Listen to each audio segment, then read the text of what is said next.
Bom dia, boa tarde ou boa noite. Meu nome é Fernanda. Eu faço Física, licenciatura na UFAL. E eu vou prestar um trabalho de biofísica, eu e meu colega, né, sobre mecânica do movimento animal. Pode passar. A nossa equipe é composta por mim e pelo Matheus Timóteo. E, como eu tinha mencionado, esse trabalho é para a disciplina de biofísica. E ele foi pedido, né, pelo professor Samuel Albuquerque. Os nossos e-mails estão na tela, caso após a apresentação vocês queiram perguntar alguma coisa ou falar alguma coisa, sugerir alguma coisa. É só buscar nossos e-mails. E é isso. Pode passar. Para a gente conversar, para a gente começar a conversar sobre movimento animal, né, sobre a física do movimento animal, a mecânica do movimento animal, a gente precisa saber que o movimento animal, através à luz das físicas newtonianas, né, sendo analisado através delas, se torna complexo e por isso a gente não vai utilizar em todos os aspectos da apresentação.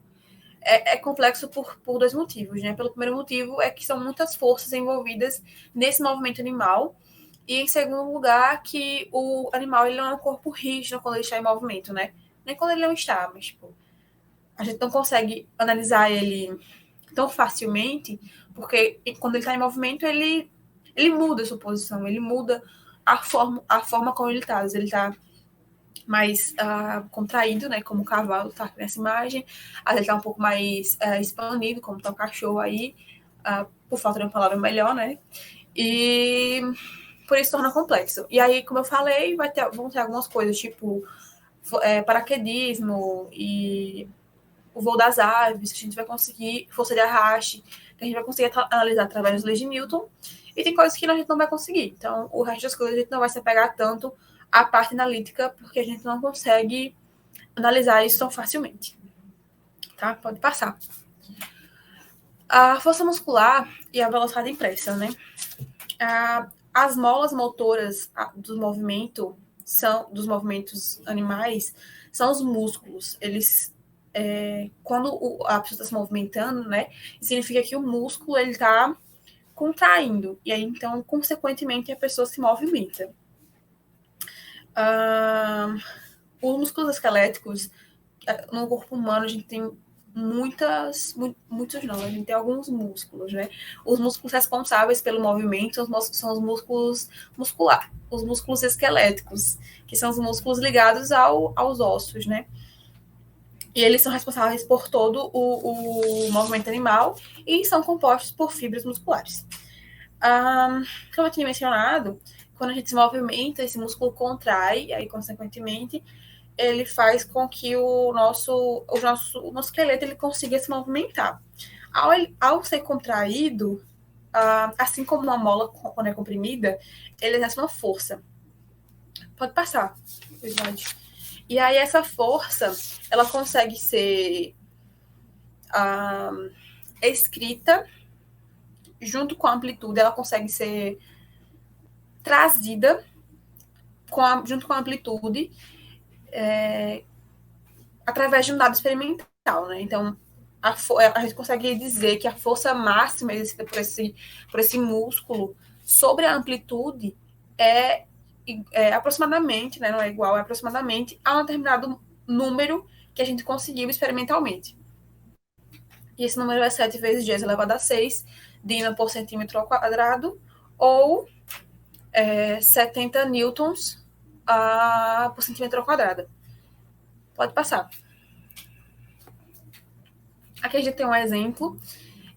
Lembrando que esses exemplos, essas fotos, são todas tiradas de um artigo único, que é um artigo da USP, que fala sobre movimento animal, que vai ser deixado ali nas referências, então se vocês quiserem acessar, para vocês verem um exemplo, darem uma lida melhor no assunto, ele vai estar lá disponível no final da apresentação. Essa figura, ela esquematiza um exercício pliométrico que envolve ciclos de rápida extensão seguida de rápido encurtamento muscular. Se durante o movimento um músculo exerce uma força de 700 newton, qual é a seção transversal? Mas o que seria a seção transversal? A ação transversal é nada mais nada menos que a amplitude que o corpo levou para realizar essa força, que os músculos levaram para realizar essa força. Então, a gente já tem uma fórmula que nos dá essa amplitude, se a gente tiver a força máxima, né? E essa força é 700 newton, né? Que foi dada na questão para a gente. Então, a gente vai precisar isolar a amplitude e a gente vai ter uma fórmula que nos dá a resposta dessa questão, que é a amplitude igual à força máxima sobre 700 newton por centímetro ao quadrado. A gente substitui, né, a força máxima por 700 e a gente chega que essa amplitude são 10 centímetros ao quadrado. Pode passar. Como eu tenho dito, o nosso corpo ele é formado por vários músculos, mas o responsável pelo nosso movimento, pela nossa movimentação, né, são os músculos esqueléticos e eles são ligados aos ossos por tendões. Por um tendão, por 2, né, que é chamado de bíceps, ou por 3, que é chamado de tríceps. E aí, esse músculo contrai, realiza uma força, a força é imposta ao tendão, e aí o tendão transfere essa força para o nosso osso, para o nosso esqueleto, e é assim que a gente consegue se movimentar. Mas, se a gente parar para pensar, a gente percebe que há um trabalho para realizar essa força. Quando a gente realiza essa força, quando a gente realiza essa contração no músculo, a gente também está realizando um trabalho, né? Existe um trabalho para que esse músculo ele seja contraído, para que nosso esqueleto consiga se movimentar. Que esse trabalho é dado justamente pela força máxima e pela distância, né? Que é a distância que o músculo leva para se contrair. Como a gente sabe lá da física que o trabalho é dado pela variação da energia cinética, a gente consegue substituir esse trabalho por mv² sobre 2. Nesse caso, a gente está considerando aqui que a velocidade inicial da pata do animal ela é nula. Então, por isso a gente consegue substituir, faz a substituição que a gente está vendo aí na tela do slide, né? Essa segunda formulazinha aí, que tem massa da pata vezes a velocidade da pata ao quadrado sobre 2, que é igual à força máxima vezes a distância, que é essa que vem dessa formulazinha primeira que está aí, né? E aí, essa que tem do lado mais, assim, velocidade VP, ela é só uma outra fórmula de escrever a anterior. É só um isolamento que a gente fez para a gente ter uma forma de dizer, olha, essa daqui é a da velocidade, né? Pode passar. Exemplo 2. A figura ao lado, ela está mostrando a força FB, que é uma força exercida pelo bíceps contraído, tá certo? É no ponto B do antebraço. Um sistema de referências foi traçado, sistema de X, Y e Z saindo da tela, tá certo? O peso no antebraço ele é dado, que é 20 newtons. A intensidade. O peso também da bola que ele está segurando nas mãos, né, também é dado, que é 50 newtons. A intensidade, que é 50 newtons. E as posições X1, X2 e X3, respectivamente. Aí ele pede para calcular a força FB, a força do bíceps contraído, e uma reação na articulação. Bom, para fazer isso, o primeiro passo é nós somarmos as forças resultantes que estão atuando nesse sistema. Como o sistema está em equilíbrio, a aceleração é nula, tá certo? Então, o somatório das forças resultantes é igual a zero. Só que aí nós percebemos o seguinte, esse R0, que é a reação na articulação, e o FB, eles são incógnitas, ou seja, a gente tem que determinar eles, é o problema, né? Então, a gente fica com uma equação com duas incógnitas. Não tem solução. Não tem solução.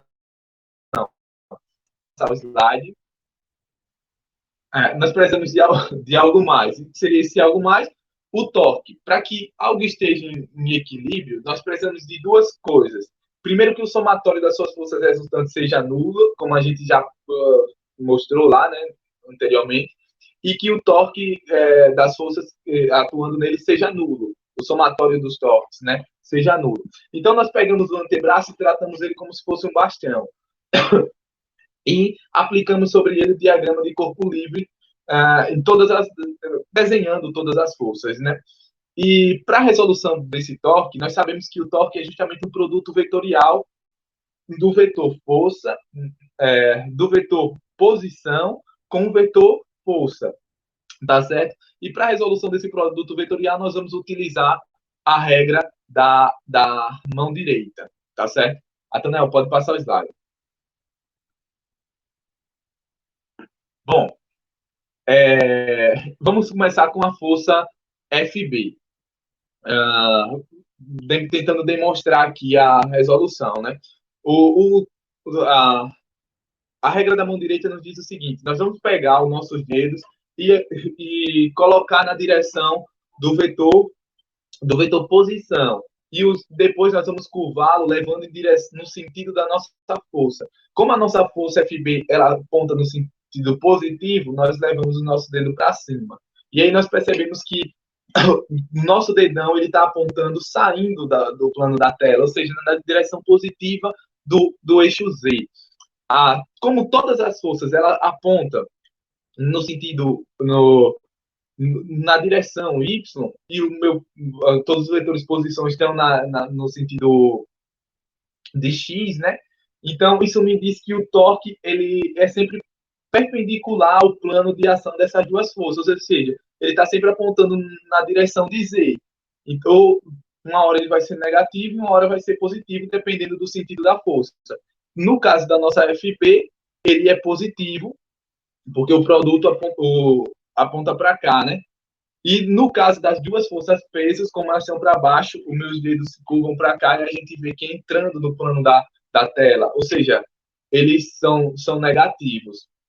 E o torque, é bom citar, o torque da reação normal, como a gente definiu o eixo de rotação nela, né, em cima dela, praticamente, então o torque seria nulo, porque o torque é como se fosse para rotacionar determinado objeto.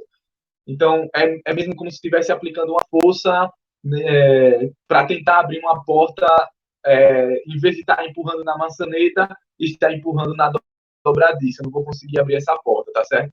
Então, vamos lá. O somatório dos meus torques tem que ser nulo. Aí, ele mostra aqui, ele somando os torques. 4,5 FB menos 300 menos 500, a coordenada, né, o vetor unitário no sentido do torque, a direção K, igual a zero. Isolando o meu FB, eu consigo determinar o resultado dele. E a reação normal, a reação, né, na articulação, já que a gente determinou o nosso FB, a gente consegue indo lá no somatório das forças, substituindo o valor de FB, e a gente isolando o R0, a gente consegue determinar o R0, que vai dar a sua intensidade, e ele dá 330 newtons, tá certo? E é isso, Fernanda, boa sorte. Agora a gente vai falar sobre a velocidade do andar, no andar e no correr.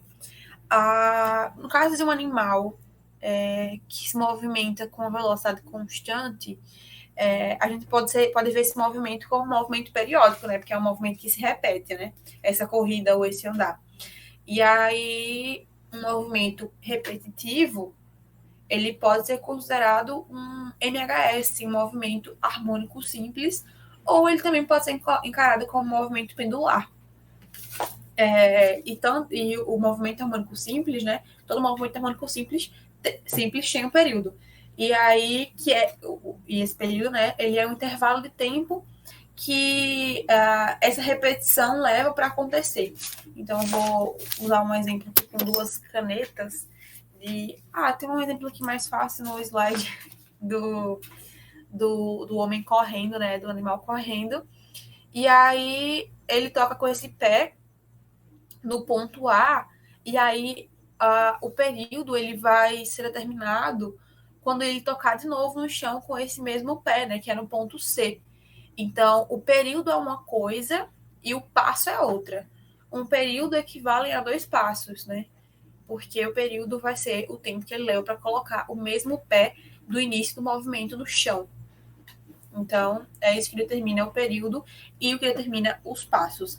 No caso, a gente vai usar passo, falar de passo com o nome de passada, né? E aí, sabendo disso, a gente consegue descrever a velocidade com que essa pessoa está se movendo, utilizando esse movimento harmônico simples ou movimento pendular, que a velocidade é igual a 2 vezes P sobre T. Esse P sendo a passada e o T o período. Como eu tinha dito, o período equivale ao tempo que o animal leva para fazer todo aquele. Para fazer a repetição do movimento, né? Então, eu tinha explicado, né? Que a passada era uma coisa, né? O passo é uma coisa. E o movimento por completo é outra coisa, né? Então, esse movimento completo ele equivale a 2 passadas. Por isso que a gente está usando 2 vezes P. Pode passar. O caminhar do homem e dos animais. Continuando o que eu estava falando sobre utilizar o movimento pendular ou o movimento harmônico simples para determinar algumas coisas que a gente quer, né, mexer, determinar e tal. A gente vai agora pensar na velocidade que esse corpo, que esse pêndulo, né, tem. Então, a gente vai levar em consideração a perna como se fosse um pêndulo. Esse pêndulo que eu tô falando é o movimento pendular do pêndulo físico, tá? Não é o pêndulo simples. Então, a gente vai levar em consideração a perna como sendo o pêndulo físico. E aí, se a gente considerar a perna como sendo o pêndulo físico, a gente tem que a velocidade máxima é igual à amplitude vezes ômega. E aí, esse ômega sendo equivalente, né, a 2π sobre t. A gente também sabe lá da física que a velocidade quadrática média é igual à velocidade máxima sobre raiz de 2, né? Que é essa segunda formulazinha que a gente tem 2 descrições para isso, né? Usando o ômega vezes A sobre raiz de 2 ou utilizando a velocidade máxima sobre raiz de 2.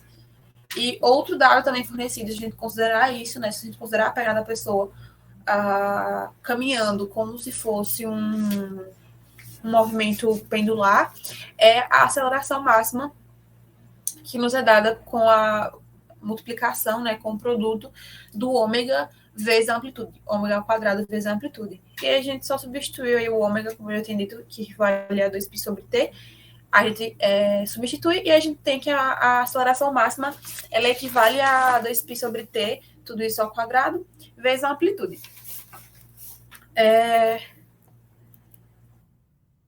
Pode passar.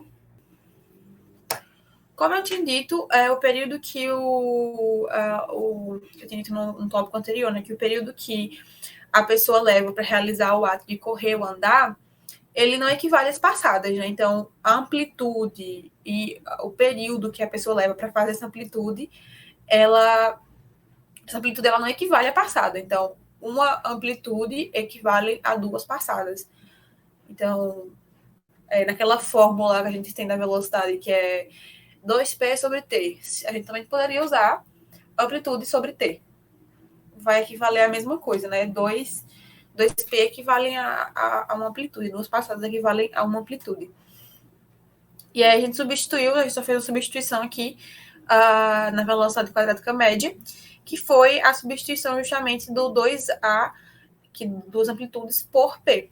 E a gente substituiu essas 2A por P e só dividiu esse π por raiz de 2, né? Então a gente chega no resultado de que a velocidade quadrática média é igual a 2,2 passada por período. Outra coisa que pode ser determinada considerando essas características citadas aqui por mim, é uma associação entre o período e o comprimento do pêndulo, né? No pêndulo simples, essa junção desses dois termos seria trazido com um período igual a 2π vezes a raiz da largura do comprimento, perdão, do pêndulo sobre a gravidade. Só que no pêndulo físico, né, como eu citei antes, a gente não está usando o pêndulo simples, que é o que teria esse formato. No pêndulo físico, a gente vai ter mais uma característica para analisar, que é o momento de inércia. Então, esse momento de inércia, ele entra também nessa junção, né, não sei uma palavra, mas tipo, me fugiu na cabeça. Mas é tipo essa forma de juntar essas duas características, né? Que é a raiz de 2 sobre 3. Então, a gente vai ter que o período, no caso do pêndulo físico, considerando todas as características que eu citei, vai ser igual a 2π vezes a raiz de 2 sobre 3, vezes a largura, o comprimento do pêndulo sobre a gravidade. E aí, essa formulazinha que tem embaixo é só a fórmula acima, né?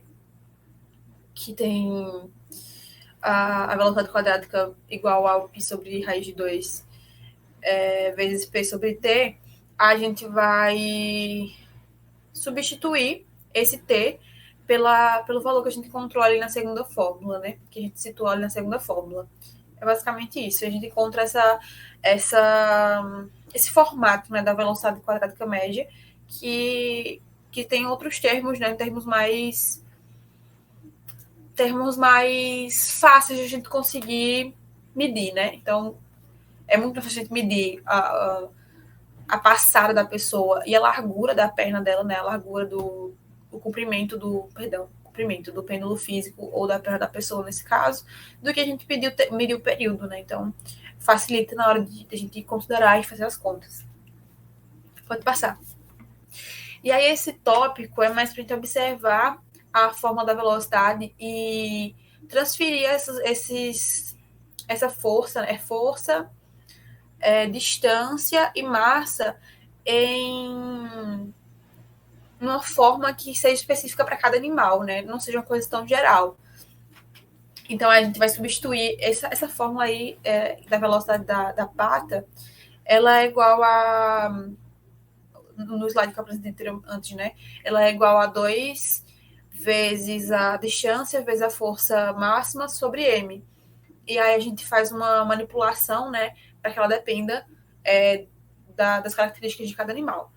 A gente vai substituir o D, que é a distância, por B1. Esse B1 é a característica específica do animal. A característica é um parâmetro de comprimento que depende do animal, né? De comprimento da distância. Vezes a largura, que é uma dimensão de comprimento também. Isso, uma dimensão de comprimento.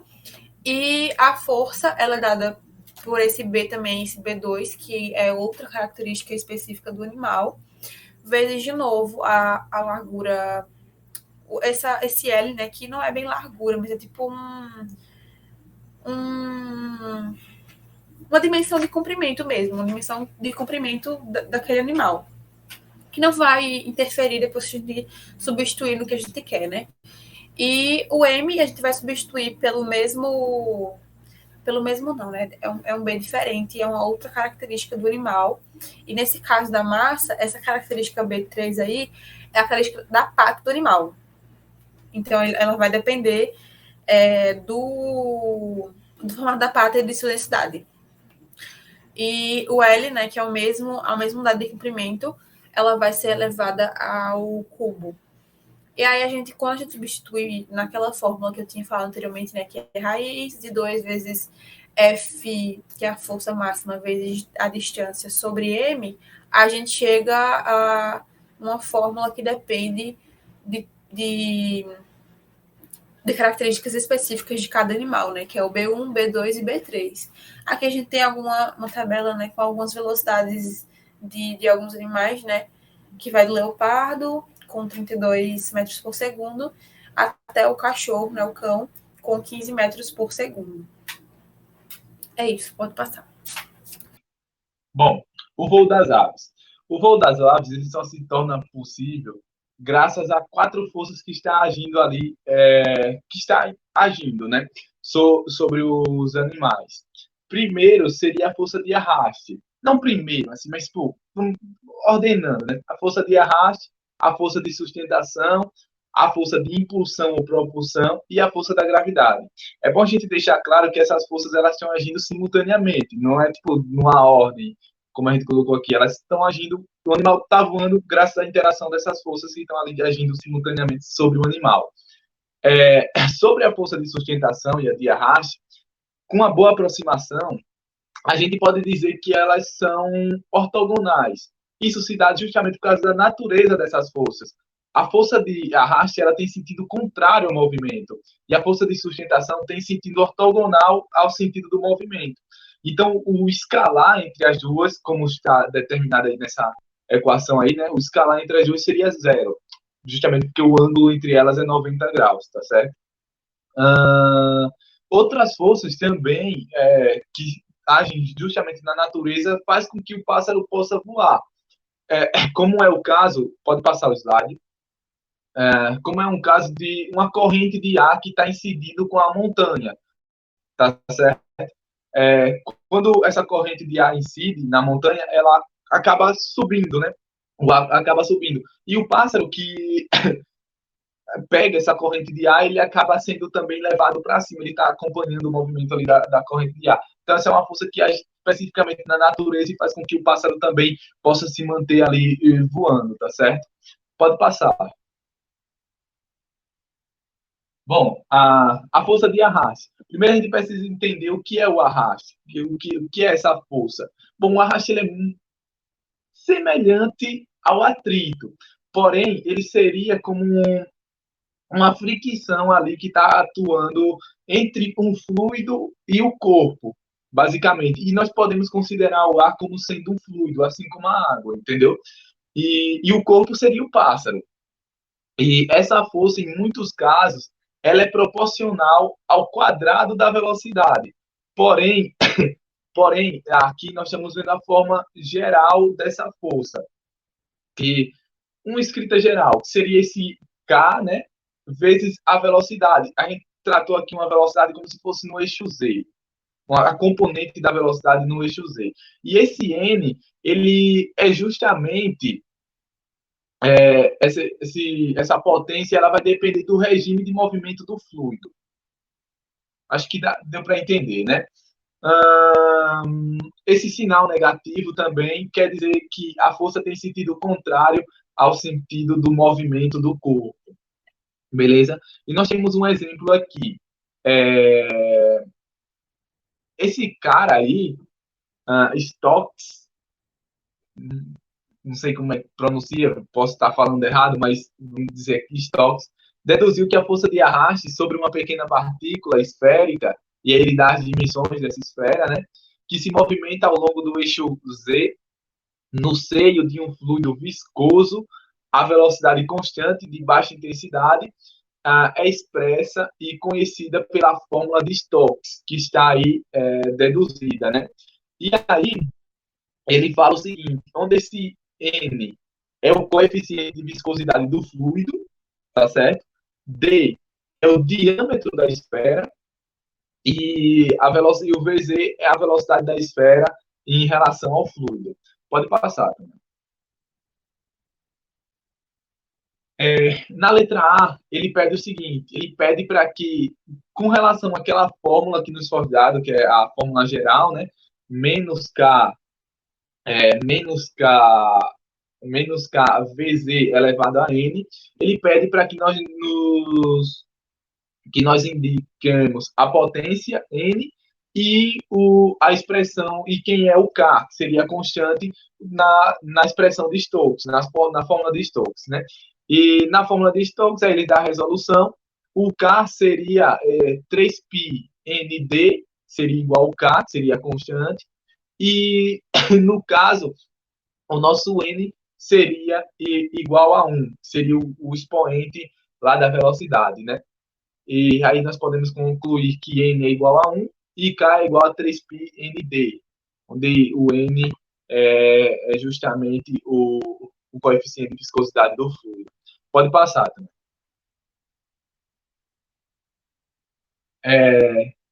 Bom, essa letra B é um pouco mais elaborada do que a outra questão, um pouco mais complexa. Considerando uma gotícula de chuva despencando no ar, sem movimento. Quando a velocidade atinge seu valor terminal, ou seja, a velocidade acaba sendo constante quando ela atinge esse ponto terminal, né? Determine a expressão da força de arraste sobre a gotícula e a respectiva velocidade com que a gota colide com o solo. Então, o que nós vamos fazer aqui, primeiramente? Nós vamos pegar a gotícula de água e aplicar o diagrama de corpo livre. Primeiro caso, né? E aí nós percebemos que tem uma força-peso atuando para baixo, uma força de impulso para cima e essa força, a força de arraste também para cima. Tudo na direção Z, né, que foi o eixo, o referencial que ele nos deu aqui. O primeiro passo é a gente aplicar a segunda lei de Newton, que nos diz o quê? Que massa vezes a derivada da velocidade com relação ao tempo é igual o somatório das forças resultantes. Seria a força-peso, a força de empuxo e a força de arraste. No caso aqui, como a nossa velocidade é constante, né, na velocidade terminal, então a derivada de uma constante é zero.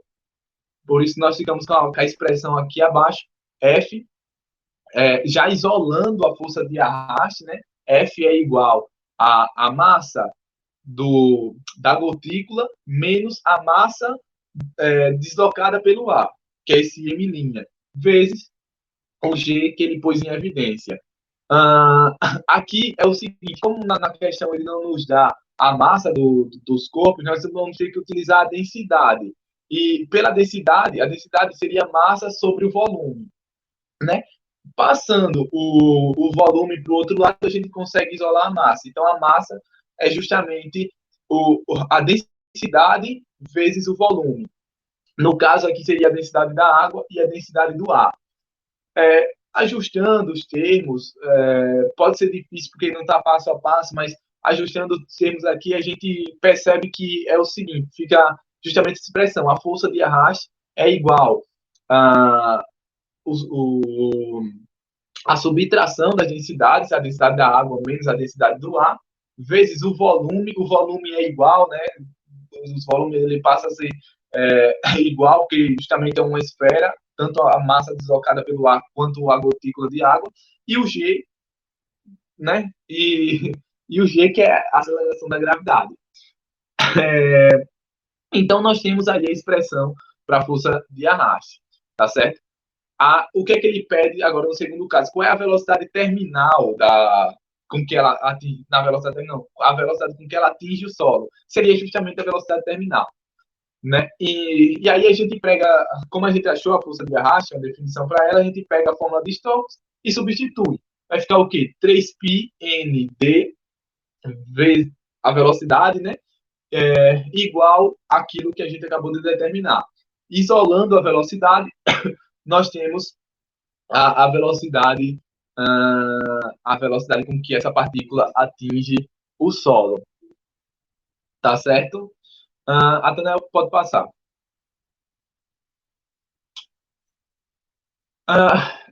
Movimento de planeio. As aves, quando elas estão voando, né, elas acabam fazendo vários movimentos ali no seu voo. Um desses movimentos seria o movimento de planeio. O que é basicamente planar? Vamos parar para pensar. Imagine que você tem a ave, ela está voando e ela está mantendo a diferença de altitude, né, em relação ao solo constante ao longo de toda a sua trajetória, ou seja, ao longo de todo o tempo. Então, isso é basicamente um movimento de planeio. A distância permanece constante. As equações desse movimento, aqui no caso, a gente tem duas equações, ou seja, para a velocidade tanto no eixo Z, tanto no eixo X quanto no eixo Y. Então, a gente percebe que o movimento de planeio na natureza, ele não é o tempo todo, essa diferença não é o tempo todo constante. Porque o que está acontecendo? A ave plana, mas ela plana como se estivesse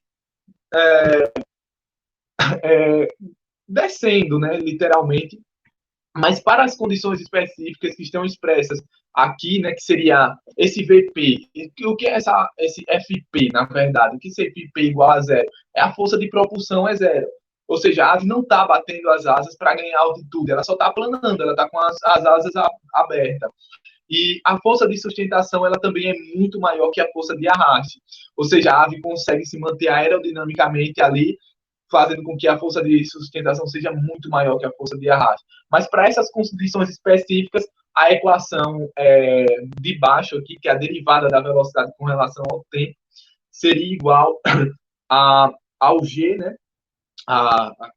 O G mais a força de sustentação dividido pela massa, tá certo? Para condições específicas, como lá está expresso lá em cima. Pode passar, Tânia. Bom, como vocês estão vendo aí, ali mostra a imagem de uma ave e mostra a direção do movimento de planeio, ou seja, seria o tempo todo aqui, ó, retilíneo, né, horizontal, e a direção real desse movimento, que, ou seja, a ave começa a descer, né? Então, por isso que a gente tem essas duas componentes da velocidade, tanto uma velocidade vertical para baixo, uma velocidade horizontal, né, assim. Pode passar, Tanael.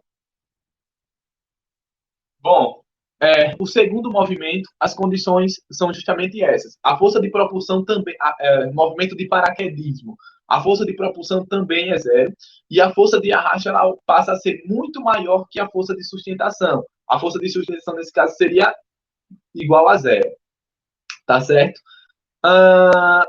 Aqui nós temos o exemplo de um esquilo. Esse esquilo ele existe na natureza, ele é chamado de esquilo voador, e devido à evolução, ele ganhou como se fosse asas.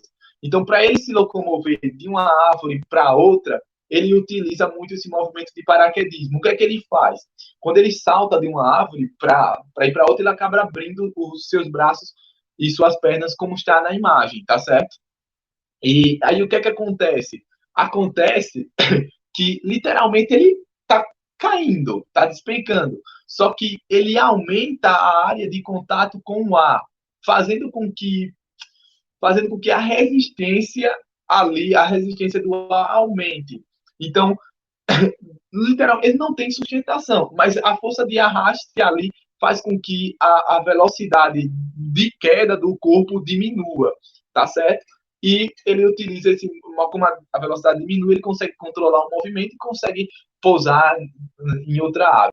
A definição da força de arraste seria menos B vezes a velocidade, onde esse B é justamente depende do coeficiente de viscosidade do fluido e da sua forma geométrica, né? Atanael, pode passar. Bom, força de sustentação. Se um animal ele está planando, como a minha força de sustentação aponta para cima, nesse sentido, e a minha força peso aponta para baixo, nesse caso determinado, a minha força de sustentação ela acaba se igualando à força peso. Então, no somatório das duas, eles acabam sendo nulos. Então, essa força de sustentação, em determinado momento ali do voo de uma ave, ela acaba se equilibrando com a força peso, tá certo? E essa força também ela precisa de uma velocidade mínima para que ela aconteça. Se a gente for pensar no caso de um avião, se o avião está lá planando, né? E aí o cara desliga o motor. O que é que vai acontecer? O avião começa a perder velocidade e o avião, claro, ele plana, ele é construído aerodinamicamente para ele planar. Só que ele começa a perder altitude, né? É a mesma coisa aqui para os pássaros. Essa força de sustentação ela precisa de uma velocidade mínima para que ela possa acontecer, digamos assim.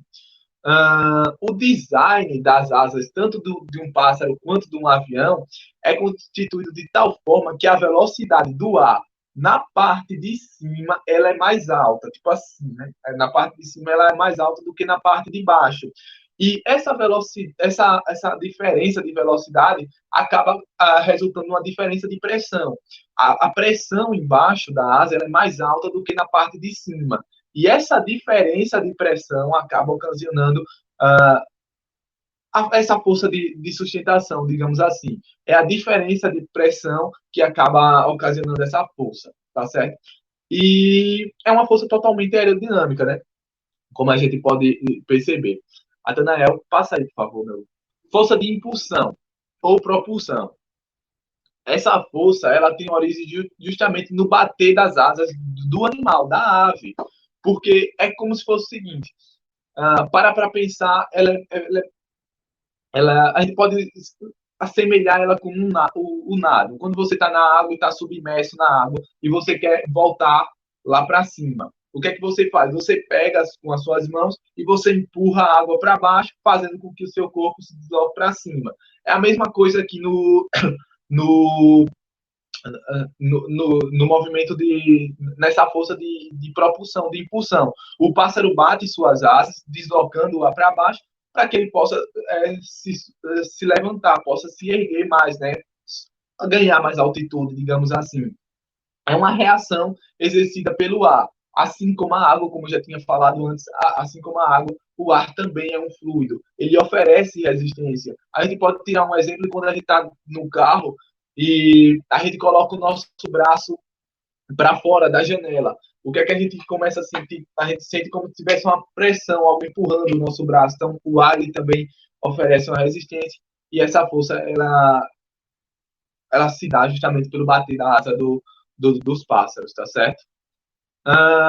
Pode passar.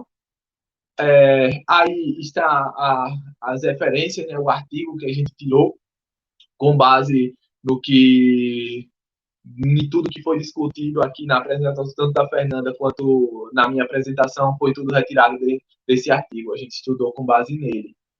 E pode passar. E por fim, é isso. Muito obrigado. Espero que vocês tenham gostado e que a gente tenha dado que tenha ficado bem explicado. E caso tenha alguma dúvida, é só entrar em contato.